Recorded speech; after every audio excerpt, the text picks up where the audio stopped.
Hi, if it's your first time here, welcome to our channel. My name is Yulia and this is Dmitry. Hello everyone. We're discussing fragrances here, and if you enjoy this topic, make sure to subscribe to our channel.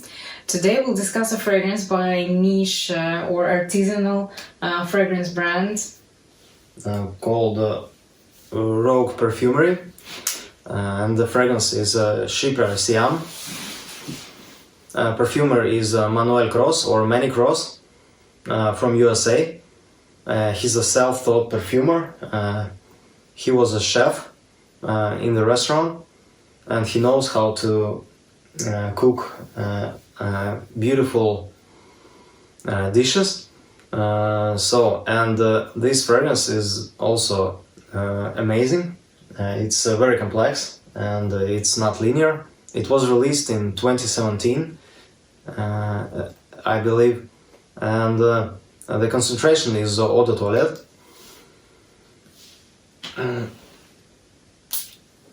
It's a Chypre fragrance. It's like an old school, true vintage Chypre.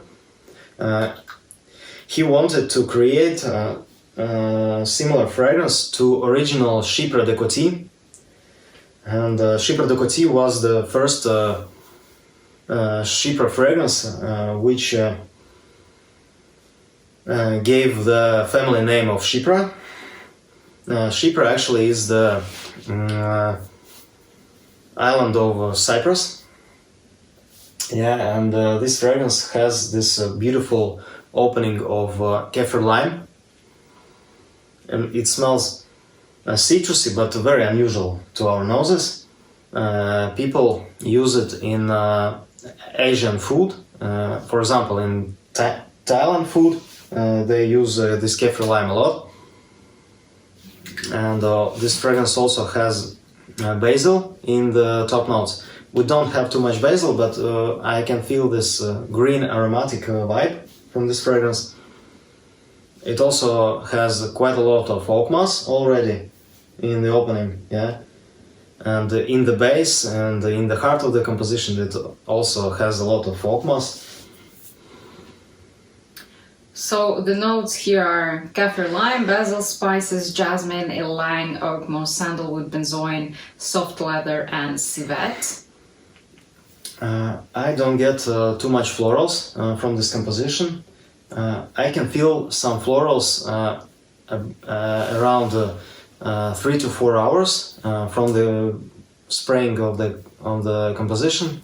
They are soft. I can't pick jasmine or ylang ylang separately to my nose. He blended this fragrance very beautifully. It's changing quite a lot. And in the dry down, I can feel this vibe like in fragrance Diaghilev by Roger Dove. There is this quite similar accord in the base of this composition, but in the opening they doesn't smell alike to my nose. So if you love Diaghilev, try this one. I think you will like it also a lot. This one is much cheaper than Diaghilev, yeah. The price is $85 for 30 ml and $110 for 50 ml. And $156 for 75 milliliters. So I think the price is quite good on this fragrance. Mm-hmm. I can feel quite natural ingredients used here. And actually this perfume house started as non-IFRA compliant house, and now they are IFRA compliant for a couple of years already. I don't know if this fragrance was reformulated or not.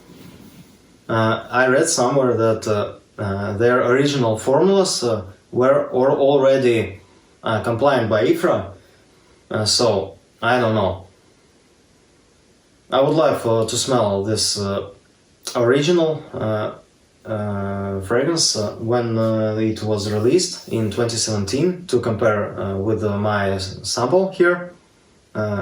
What I have here is from the newer batches with this plastic white cap. What I have to say here is I quite enjoy this fragrance.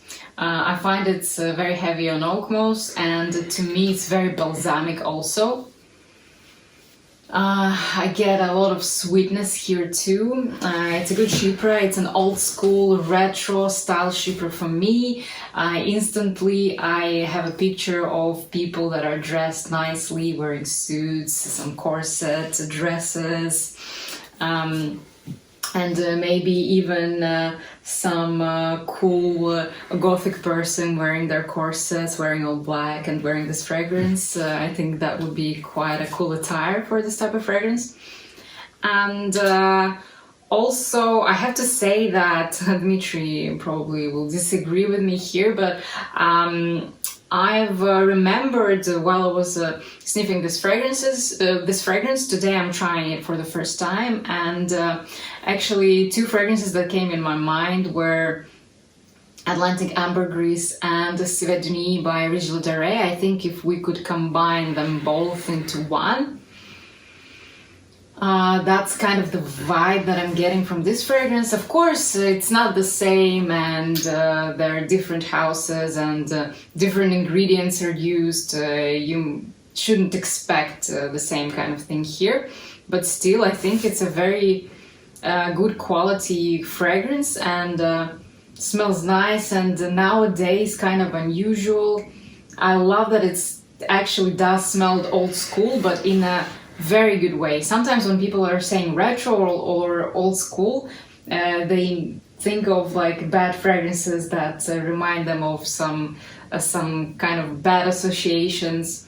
But here, I think it's a very good thing in this case, and it smells nice. And I love that the concentration here, at least on the official website, they say that it's eau de toilette, but I wouldn't say that it's eau de toilette concentration. To me, it's dense. It's very intense and a kind of dark fragrance, and I think it's worth a try. Especially the price isn't that bad at all. But I have to say that I would not get a full bottle of this fragrance because I would not find that many occasions to actually wear this like full day on my neck. So to me, it's just a cool fragrance to sniff from a blotter or sniff from my skin, just one spray to kind of travel in time. I think that's this kind of a fragrance that could be fun to have just a small amount of. Yeah, I agree with you. The color of the juice is very green, and I can't see the comparison with Atlantic Ambergris and Civet de Nuit mixed together. I don't know, maybe I'll try it one day. I have those two fragrances at home. Maybe I get here some hints of Russian musk too, maybe. Also from Rigel de Ray. But it reminds me quite a lot of Diaghilev in the dry down. Yeah, it also has some elements from Mitsuko by Guerlain, but Mitsuko, I think it's more floral composition, more feminine smelling to me, and it smells a little bit more prettier and a little bit more beautiful, I would say. This one smells darker and more masculine to my nose, and more animalic than Mitsuko. I get here a huge amount of oak moss in the base. I get civet, I get touches of leather, some spiciness, so it kind of changes a lot, and I enjoy all the stages, but the opening is not my favorite part. I think the heart and the dry down of the composition are beautiful, and I actually really also like this Kaffir lime opening. Yeah, it's very unusual and bright and dark at the same time, I would say. Would you say a few words about the longevity and protection? Longevity is quite good for the eau de toilette. It lasts till 10 hours on my skin. I think it's quite good, and then I can't smell it at all. And the projection is quite heavy in the first hour and a half, I would say, and then it becomes very average. So the projection is not huge on this one. It will not fill up a room. It's quite comfortable to wear. I wore it in the office and it was a great experience. But I really love this the most to wear outside at spring when there is wind blowing and it smells very natural and very beautiful. So I think it's all year round fragrance for your mood, for maybe some special days in your life. Maybe when you're wearing suit to theater, I don't know, something like that. But I think you can wear this fragrance in winter as well as in the summer.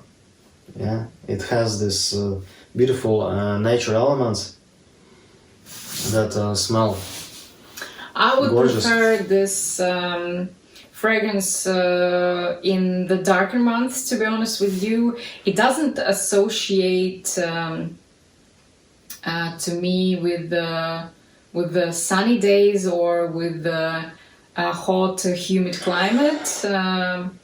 I'm not seeing it being used there, but winter, autumn, early spring, I think would be perfect time for that. And yeah, I think it's a fragrance for a mood.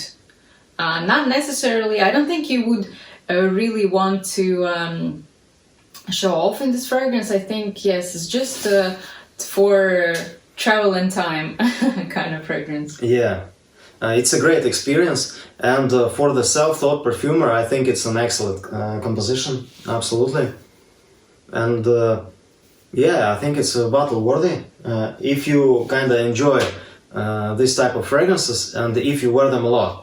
If you don't wear them a lot, then you maybe try to get a 5 ml sample, and it will be enough for you for many years. Yeah. Yeah.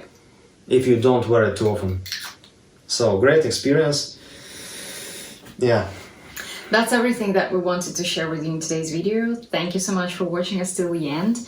If you did enjoy this video, don't forget to subscribe to our channel. We wish you an amazing day. Goodbye. Thank you. Bye.